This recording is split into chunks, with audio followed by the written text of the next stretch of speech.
we could educate the people if they have time, like to visit the page of the Municipal Information Office just to make sure that they are keep updated of what is going on within the session.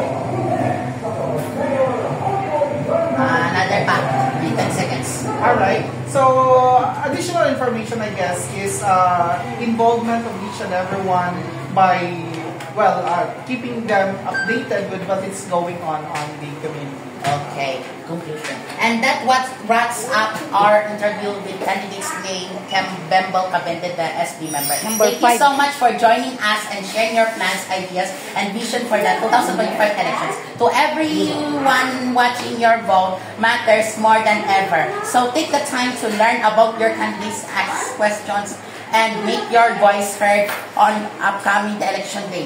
If you found this interview helpful, don't forget to like, comment, and subscribe. In this video, the Jennifer Castro Talk channel and YouTube channel to follow the page on Facebook, the interview with Jennifer Castro. And stay tuned for more conversations with the people who want to lead your communities. Thanks for watching. See you in the next another episode, and thank you for that interview. And I am Jennifer Castro, the host interview vlogger. And thank you very much and good evening mga bugasang non and kasmagwa. Thank you so much.